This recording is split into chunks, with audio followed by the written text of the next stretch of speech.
My name is Levine, and I am 34 years old. My sister tried to take my apartment like it was a spare coat she could borrow, and my parents helped her do it.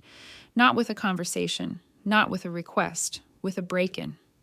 I still can't believe I'm saying that sentence without laughing because it sounds too extreme to be real. But last week I came home from work and found my younger sister inside my two-bedroom apartment, partying with her boyfriend like they'd already decided I was the one who needed to adjust. Before I tell you what happened that night, you need to understand the kind of family I come from. Because in my family, entitlement doesn't feel like entitlement to the people who benefit from it. It feels like common sense. It feels like family helps family. It feels like me being told to shrink my life so my sister can stretch hers. Emily is 4 years younger than me. When she was born, the dynamic changed instantly. I went from being the focus of attention to becoming background noise.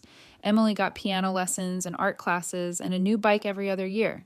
I got hand-me-downs from cousins and was told to be grateful. When she wanted private school in ninth grade, my parents found a way. When I asked about a summer engineering program in high school, my father said we couldn't afford extras. Emily went to Paris on a class trip during her junior year. I worked at a supermarket to save for a second-hand car. That pattern didn't stop when we became adults. Emily went to a private university and my parents paid her tuition and rent. I went to community college and worked night shifts in a warehouse to cover mine. Emily graduated with a marketing degree and moved back home. That was 5 years ago. She still lives with our parents, rent-free, and has never held a job longer than 4 months. There's always an excuse. The boss was harsh. The commute was too long. The work wasn't aligned with her strengths. My mother backs her up like she's defending a child, not a 30-year-old woman. Emily started dating Luke 3 years ago. Luke is 29 and works in IT support. He makes decent money, enough that a normal couple would have moved into their own place by now. But they didn't. 6 months into dating, Luke moved into my parents' house instead. My parents let it happen, even though the house is small, a 3-bedroom ranch that already felt tight. 4 adults under one roof, and Emily still complained constantly about not having space. She didn't take practical steps to change anything. She just complained until my mother turned it into someone else's problem. That someone else was always me. I moved out when I was 20. I shared a room in a cramped house and worked 2 jobs because I didn't have a safety net. My parents didn't offer help, and I didn't ask. We saw each other on major holidays, and that was fine by me. The less time I spent listening to Emily's endless complaints and my parents' endless excuses, the better. And then March 2020 hit, and my life fell apart in a way I didn't expect. I lost my job. Then my warehouse shifts dried up. My roommate lost his job too, and we couldn't pay rent. He left. I sold furniture, sold anything I could. The only thing I had that felt solid was my old truck and the camper shell I found online for $800. It needed work, but it was structurally sound. I set it up in a grocery store parking lot and told myself it was temporary. I called my parents and asked if I could park it in their driveway for a little while. Not inside, not in their space, just in the driveway while I searched for work. My father said the driveway was full. Emily's car, Luke's truck, their own vehicles. My mother said they didn't have room for me. When I explained I'd be sleeping in the camper, not in their house, my father said I could stay if I paid $1,500 a month. I was unemployed. I told them I couldn't afford that. My father suggested I consider other options and added that the camper would look unattractive in front of their home. Emily opened the front door while I was on speaker and giggled when she saw the camper. She asked if I really intended to live in that contraption like a homeless person. Luke came out and took a photo of it like it was a joke. Then he said something that made my stomach tighten even then. "Too nice not to share," he muttered. I drove away and spent that night in a mall parking lot, listening for footsteps, terrified someone would break in or tow my truck. Over the next weeks, I learned how to disappear in plain sight, park at libraries during the day, hide in grocery store corners at night, shower at Planet Fitness, plug into outdoor outlets when no one was looking, read library books and watch old DVDs on a portable player like I was living in a weird, quiet, alternate life. 4 months later, I got hired at a small manufacturing facility about 40 minutes away. It was entry-level machine work, but it was full-time and had benefits. The owner, Tom, noticed I showed up early and stayed late. He asked where I lived. When I told him about the camper, he offered me something my family never did: a back lot to park in, a power line, access to a sink. In exchange, I helped with maintenance on Sundays. I worked every overtime hour they offered. I climbed from operator to shift leader to production supervisor. My income became higher than anything I'd earned before. And I kept living in the camper because it was the only way I could save fast enough to build a real life without asking anyone for permission. By June, I had enough for a down payment and found a small 2-bedroom apartment near work. Not fancy, older building, but clean, quiet, mine. I signed the lease and moved in mid-July. I didn't tell my family immediately. We weren't close enough for that to feel safe. I updated my driver's license, bought furniture slowly, let myself breathe. And then Emily found out. Not from me, from the family grapevine, fed by the same people who never lifted a finger when I slept in a parking lot. Suddenly, my name became a story. Emily started posting on Facebook about my amazing comeback. She wrote like she'd supported me the whole time. Relatives praised her for being such a good sister. People congratulated her like my stability was her accomplishment. I didn't correct them publicly. I told myself it wasn't worth the energy. That was my mistake. Because when I left for work last Tuesday morning, I still believed my apartment was mine. I came home that evening to Luke's car in the visitor spot and my front door propped open. I stood in the parking lot staring at that propped open door, and for a second my brain refused to accept it. My body reacted before my mind did. My stomach dropped. My skin went cold. Every instinct I built during that year in the camper flared up at once. The instinct that says, something is wrong, something is unsafe, and you need to move fast. I walked up the stairs quietly, not because I was trying to sneak, but because my fear had trained me to. I could hear voices inside, laughing, boxes scraping against the floor, the sound of someone moving with confidence in a space that didn't belong to them.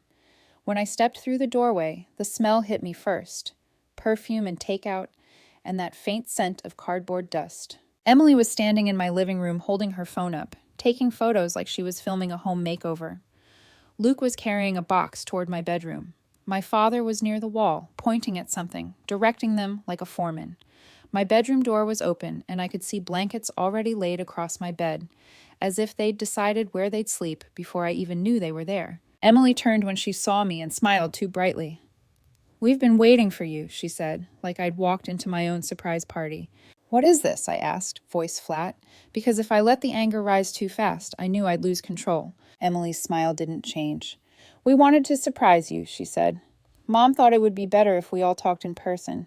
"You broke into my apartment," I said, looking at the door, at the unfamiliar lock, at the old lock mechanism sitting on a box with tool marks in the metal. "How did you even get in here?" My father didn't flinch. "I still have contacts," he said casually. "Local locksmith. I asked him to come out this afternoon." "You had a locksmith change my lock," I repeated, and the words tasted unreal in my mouth. Emily stepped in immediately, her tone shifting into that fake, soothing voice she used when she wanted to sound reasonable.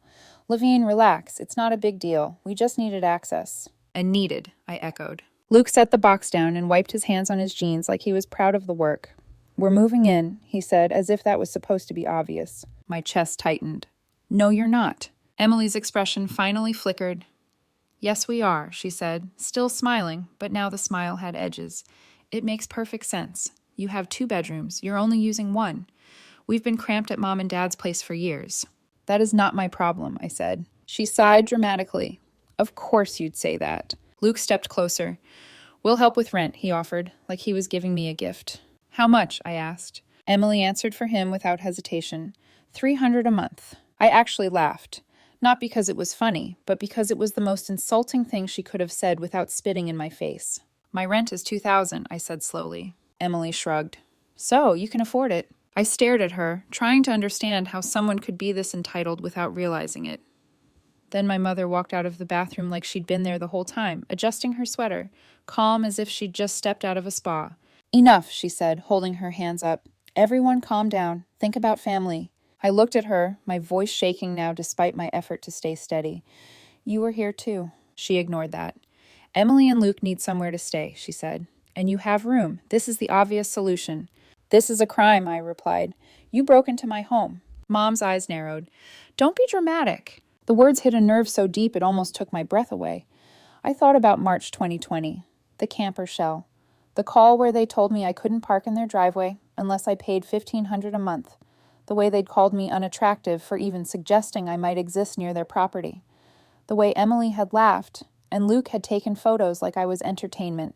I thought about the first night I slept in a mall parking lot, heart racing at every shadow, about how I learned to shower in public gyms and charge my phone from strangers' outlets, about how I worked overtime until my hands cracked, saving half my income because no one was coming to help me. And now they were standing in my apartment, acting like my space belonged to them. That was the moment my anger turned into something sharper. Not rage, decision. I pulled out my phone and dialed the non-emergency police number. Emily stopped mid-breath. "What are you doing?" "Reporting a break-in," I said calmly. Luke scoffed. "You're overreacting." My father stepped forward, voice low, warning. "Hang up before you do something you'll regret." I didn't hang up. I gave the dispatcher my address.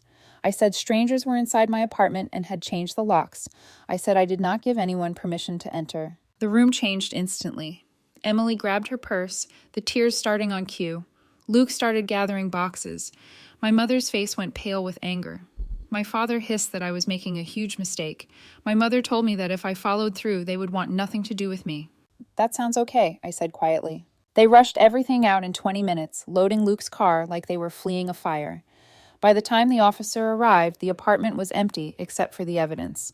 The old lock mechanism on a box, tool marks, the scuffed door frame, the smell of their presence still hanging in the air. I showed the officer my lease and my ID with this address. I told him I had not given anyone permission to enter or change locks. I gave him my parents' names and address, and Emily and Luke's information too. He advised me to replace the locks immediately because I had no way of knowing how many copies of the new key existed. I called a locksmith that night and had a new lock installed the next morning before work. By then, the texts had already started. 17 messages from relatives I barely knew telling me not to shame the family. Telling me Emily just needed help. Telling me I was selfish for having an extra bedroom. Aunt Grace was one of the few who supported me, but most people believed the story they'd been fed. That night, Emily posted on Facebook about how she had tried to reach out for help and been refused by her toxic sister. Comments flooded in, calling her brave, resilient, supportive. She made herself the victim, again, and I didn't respond publicly. But I did send the full story privately to 3 cousins I trusted. And the next day, the detective called. He asked if I wanted to press charges. I said yes. After I told the detective I wanted to press charges, something strange happened. The noise died down. Not completely, but enough that it felt unnatural. No calls from my parents, no messages from Emily, no vague texts from distant relatives telling me to be the bigger person. Just a heavy, waiting silence, like everyone was holding their breath to see if I'd flinch and take it all back. I didn't. A week passed, then another. I went to work, came home, cooked dinner in my own kitchen, slept in my own bed, and slowly let my nervous system realize I was safe. That safety was new. I hadn't felt it since before 2020, before the camper, before learning how easily people could decide you didn't matter. The detective called again 9 days later. His tone was calm, factual. He told me he'd spoken to my parents and to the locksmith they hired. The locksmith admitted my father had called him and claimed it was an emergency, that his daughter had locked herself out and needed access immediately. My father had shown ID with our shared last name and acted confident enough that the locksmith didn't question it. The detective said the locksmith wouldn't be charged. He'd been misled. My parents hadn't. What they did qualifies as criminal trespass, the detective said. Possibly conspiracy to commit burglary. I need to know if you want to proceed. I asked for a few days to think about it. Those days were harder than I expected. Part of me wanted to walk away completely, cut contact, change my number, disappear into the quiet life I'd finally built. Another part of me kept replaying the image of Emily standing in my bedroom, laying blankets on my bed like she'd already won. The casual certainty with which my father had arranged a locksmith. The way my mother had told me to calm down, like my fear and anger were inconveniences. I thought about what would happen if I let it go. They would tell themselves they were right, that I'd overreacted, that family pressure still worked on me, that next time they could push again, maybe a little more carefully, maybe with fewer witnesses, and I knew there would be a next time. My cousin Sophia called while I was weighing the decision. She sounded hesitant, like she wasn't sure she should be telling me what she knew. She said there'd been a blow-up at my parents' house a few nights earlier. Luke had brought up finding an apartment. Emily refused. She said paying rent was pointless when they already had a house. My mother agreed with her immediately. Luke got angry and left for hours. Sophia told me some family members felt bad for Luke. Others felt bad for Emily because she shouldn't be forced to leave a free living situation. No one seemed to notice the irony. I thanked Sophia for the update and told her I was trying to detach. I didn't need to be emotionally pulled back into a house I'd already escaped. 3 days later, I came home from work and found Emily sitting on the steps outside my building. She was alone. That alone should have warned me. She stood up when she saw me, smoothing her hair, eyes already glassy. "I need to talk," she said quickly, like she was afraid I'd walk past her. "What do you want?" I asked. She said she wanted to apologize, to explain, to tell me she didn't realize how dangerous breaking into my apartment was.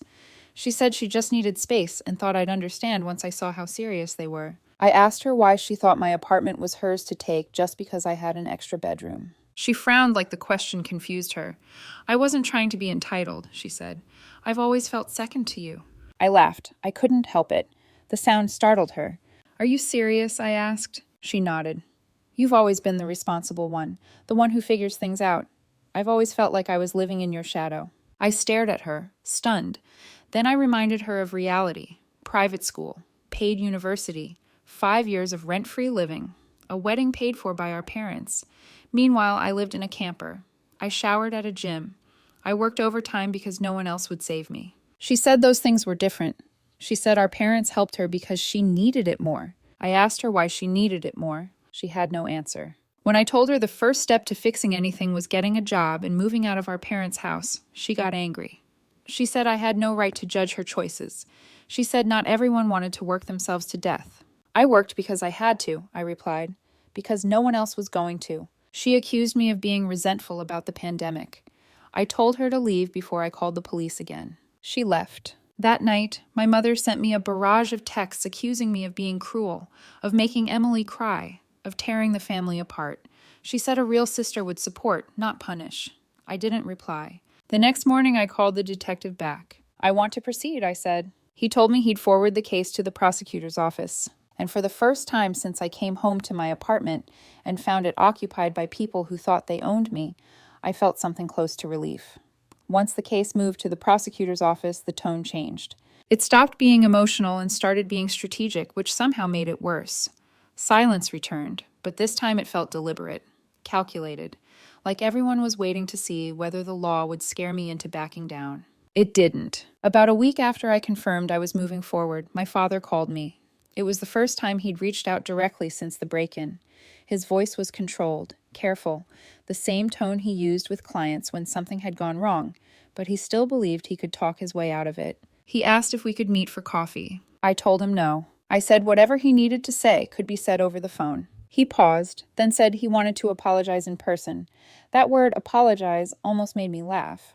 Not because I didn't want one, but because I'd learned that in my family, apologies were usually just opening statements for the real requests that followed. I told him I wasn't interested in an apology unless it came with accountability. "What do you mean by that?" he asked. I explained it plainly, that he and Mom had spent my entire life prioritizing Emily, that instead of acknowledging that pattern, they were now trying to justify breaking into my home, that this wasn't about misunderstanding, it was about entitlement and control. He was quiet for a moment. Then he said something that sealed everything. "I think you're exaggerating how bad things really were," he said. "We always tried to be fair." I listed facts: private school, Europe trips, paid tuition, 5 years of free housing, a wedding. I asked him what I received when I needed help during the pandemic. "You were always more independent," he replied.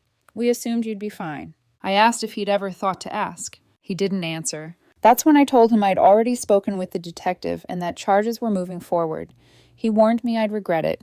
I told him I doubted that and hung up. Emily didn't call after that. She posted. Another long Facebook post, vague but pointed. She wrote about toxic family members who hold grudges, about people who refuse to forgive, about learning to set boundaries with those who don't support her growth. The comments poured in again, people telling her how strong she was, how brave, how sad it was that some people couldn't move on.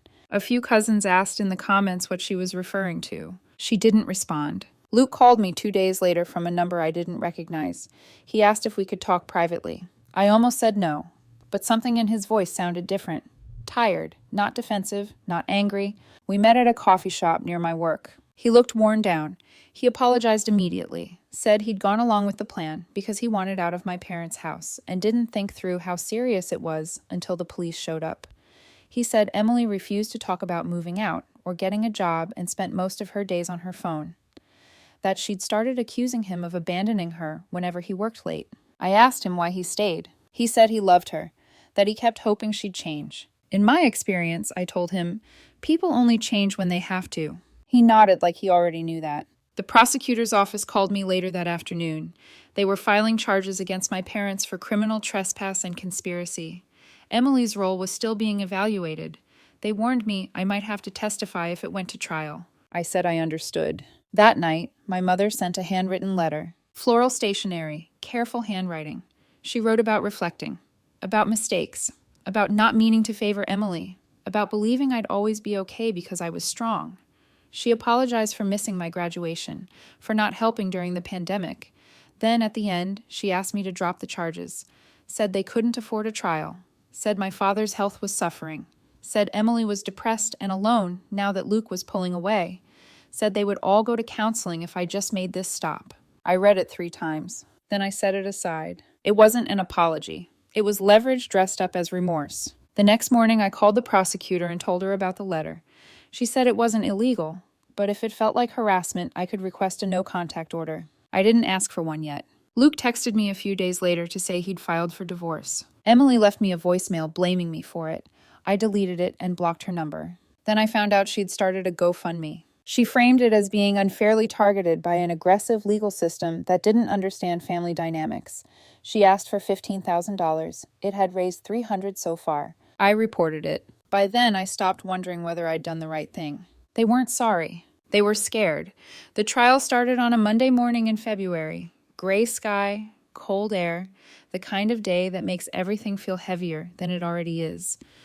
I arrived early, sat on a wooden bench outside the courtroom, hands folded in my lap, breathing slowly the way my therapist had taught me. I told myself I wasn't here to prove anything anymore. The truth had already happened. This was just the world catching up. When my parents walked in, they didn't look at me. My mother's shoulders were hunched, her coat pulled tight like armor. My father stared straight ahead, jaw clenched, eyes hollow.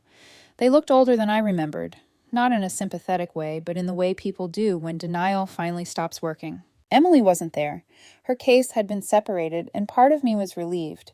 I didn't think I could sit 10 feet away from her without shaking. When I was called to the stand, the courtroom went quiet in that strange, pressurized way. I told the story exactly as it happened. Coming home, the door propped open, the changed locks, Emily on my bed, my father admitting he hired the locksmith, my mother telling me to calm down and think about family. The defense tried to soften it. They called it a misunderstanding, a family dispute. They asked why I didn't simply ask them to leave. I did, I said. They refused. They asked if I understood how much Emily was struggling. Yes, I said. And that still doesn't justify breaking into my home. My mother cried openly during my testimony. My father never looked up. The locksmith testified next. He explained how my father told him it was an emergency, that his daughter had locked herself out. He admitted he'd been misled. The prosecutor let the jury hold the old lock mechanism. Let them see the tool marks. Luke testified on the second day. That part was harder than I expected. He admitted they planned to move in without my consent, that my parents told them I'd come around once I saw they were serious. He said he was uncomfortable but went along with it because he wanted out of my parents' house. The defense tried to paint him as bitter and unreliable because of the divorce, but his story matched everything else. The jury deliberated for 5 hours. When they came back, I didn't feel relief. I felt tired, guilty on both counts. My mother sobbed. My father put his face in his hands. I stayed seated. Sentencing came 3 weeks later. 2 years probation. 200 hours of community service each. Restitution. A no-contact order unless I initiated communication. The judge spoke directly to them, said parents who exploit their authority over their children set a dangerous precedent. Emily took a plea deal a week later. Fine, probation, community service, no jail time. The family fallout was immediate. About a third of my relatives stopped speaking to me. They said I ruined my parents' reputation over something petty. Another third quietly reached out to say they were proud of me. The rest disappeared into silence. Luke's divorce finalized quickly. He moved to another city for work. He texted once to say thank you for being honest with him when no one else was. I wished him well. Emily moved back in with my parents. She still didn't have a job. I didn't feel victorious. I felt finished. The verdict didn't end anything. It just changed the shape of it. Once the legal part was over, people expected me to feel relieved, victorious, like I'd crossed some finish line and could finally breathe. But what came next was quieter and harder to explain. The adrenaline drained out of my body and left behind a kind of hollow stillness I wasn't prepared for. My phone stayed silent in new ways. Not just from my parents or Emily, but from people I hadn't realized were only present because of proximity. Family friends who used to invite me to gatherings stopped reaching out. A few cousins unfollowed me on social media without saying a word. Others posted vague quotes about forgiveness and family loyalty, never tagging me, but never needing to. I let it happen. I didn't defend myself anymore. I didn't explain. Anyone who still thought I'd gone too far after hearing the facts was never going to understand me anyway. The no-contact order helped more than I expected. Knowing my parents legally couldn't reach me gave my nervous system permission to relax. I stopped checking my phone every time it buzzed. I stopped bracing myself for manipulation disguised as concern. Emily tried once, through a distant relative, to pass along a message. I shut it down immediately. "No," I said, "please don't be the middleman." They respected that. Luke was gone. My parents were dealing with probation and community service. Their accounting business took a hit after the charges became public. A couple of clients quietly left. My mother stopped attending church. My father lost a few contracts. Consequences spread the way they always do, slowly and outward. I focused on my own life. I started inviting people over again, something I hadn't done since the break-in. Friends from work, a few cousins who'd supported me quietly from the start. We cooked simple meals, played cards, talked about nothing important. My apartment finally felt like a home instead of something I had to guard. One night, Aunt Grace came over with soup and a bottle of wine. She sat at my kitchen table and said something that stuck with me. "You didn't break this family," she said. "You just stopped pretending it wasn't already broken." I didn't cry, I just nodded. Thanksgiving came and went. I spent it alone by choice, ordering takeout and watching a movie I'd already seen a dozen times. It wasn't lonely. It was peaceful. That distinction mattered more than I'd ever expected. Luke called once more, weeks later, just to say he was settling into his new job and that he was doing better. He said leaving felt like breathing again. I told him I understood. Emily didn't contact me directly after that. According to Aunt Grace, she stayed in her room most days, scrolling, blaming, avoiding. My parents were struggling to pay restitution and legal bills. For the first time, they were dealing with the consequences of enabling instead of outsourcing them to me. And me. I slept through the night. I stopped dreaming about doors being forced open. I stopped replaying arguments in my head. I started planning again. Not escape plans, but real ones. Vacations, career moves, a life that didn't revolve around managing someone else's chaos. I didn't feel like a hero. I felt like someone who finally put something down after carrying it for too long. I didn't realize how much of my life had been shaped by anticipation until the anticipation was gone. For years, every decision I made came with a calculation attached to it. If I say this, how will Mom react? If I don't show up, what story will Emily tell? If I succeed too loudly, will it become another reason I'm accused of being selfish? That mental math had been constant, automatic, like background noise I'd stopped noticing because it was always there. When the no-contact order went into effect and the legal dust finally settled, that noise disappeared. The first few weeks were disorienting. I'd catch myself drafting explanations in my head for things no one was asking about anymore. I'd rehearse responses to accusations that never came. Then slowly, without ceremony, my brain learned a new pattern. Silence didn't mean danger. It meant space. I filled that space carefully. I rearranged my apartment, not because anything was wrong with it, but because I wanted it to reflect who I was now. I moved the couch. Got rid of the chair Emily had sat in when she told me I was overreacting. Hung a piece of art I'd bought years ago, but never displayed because someone once called it impractical. I stopped apologizing for liking what I liked. Work noticed the change before I did. My supervisor pulled me aside one afternoon and said I seemed lighter, more confident, that I spoke up more in meetings, that I wasn't constantly second-guessing myself. She asked if I'd be interested in taking on a larger project.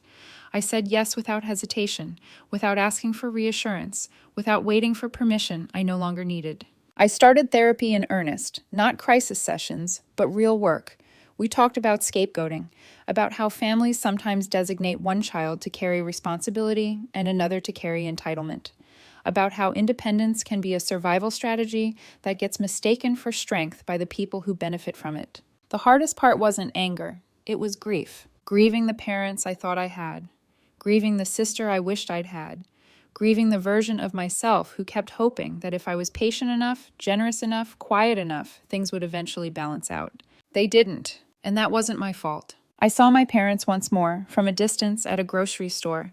They didn't see me. They looked smaller, tired.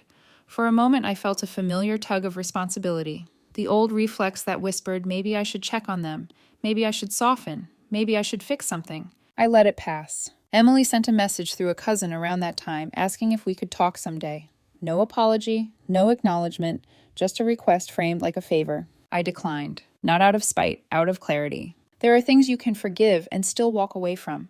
There are relationships you can mourn without reopening. Protecting yourself doesn't require hatred, it just requires honesty. I kept the people who showed up without conditions. Aunt Grace, a handful of cousins, friends who didn't need the full story to respect my boundaries.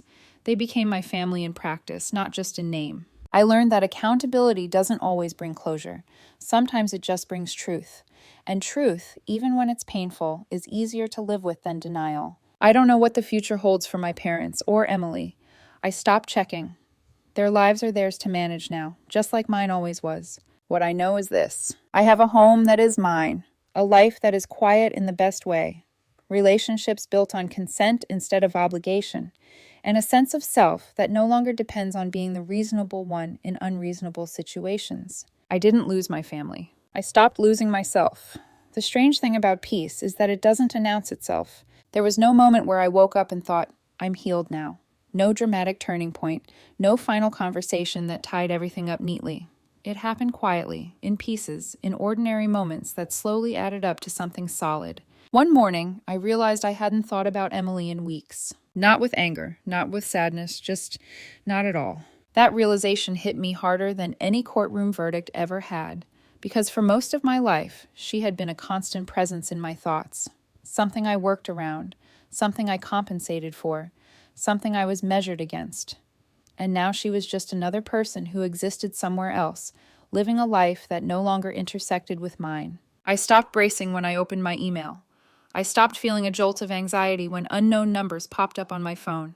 I stopped wondering how my choices would be interpreted by people who had never truly seen me. I started making plans without escape routes. I booked a vacation for myself for the first time in years. Not to recover from anything, not because I needed distance, but because I wanted to go. I took time off work without guilt. I spent money on things that made my space feel good, not because they were practical or defensible, but because they were mine. The support I kept grew stronger. Aunt Grace became a regular presence in my life. Sunday dinners, texts that didn't carry hidden expectations, conversations that didn't turn into emotional negotiations. Cousins who had quietly watched my childhood unfold reached out more openly now, admitting they'd seen the imbalance but hadn't known how to help. One of them said something that stayed with me. You gave us permission to stop pretending. That mattered more than they knew. I heard updates about my parents occasionally through extended family. Probation was ongoing. Community service was humiliating for them. Their business never fully recovered. They were forced to live smaller, quieter lives than the ones they'd imagined.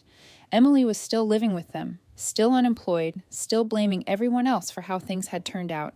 I felt sympathy sometimes. Then I remembered the lock on my door being replaced without my consent, the way they stood in my apartment and told me to calm down, the years of quiet dismissal, the expectation that I would always be the one to bend. And the sympathy passed, because compassion doesn't require self-sacrifice. I didn't go no contact out of hatred. I went no contact because distance was the only environment where I could finally hear myself think, where my choices weren't immediately framed as betrayals or disappointments, where I wasn't required to earn basic respect. I've learned that some families don't implode when you set boundaries. They reveal themselves. Mine did. And once they did, I was finally free to choose differently. I don't tell this story often anymore. Not because I'm ashamed, but because it no longer defines me. It was something I lived through, not something I live in. What defines me now is simpler. I have a job I enjoy, a home that feels safe, relationships that don't demand proof of loyalty. I trust my instincts. I say no without rehearsing. I say yes without apologizing. If someone asks whether I regret pressing charges, I tell them the truth. I regret that it had to come to that. I don't regret protecting myself. If someone tells me family should always come first, I agree. But I add something they don't always expect. Family should also be safe. And if it isn't, you are allowed to leave. Walking away didn't destroy my family. It ended a pattern that would have destroyed me. And that is a choice I would make again, every single time.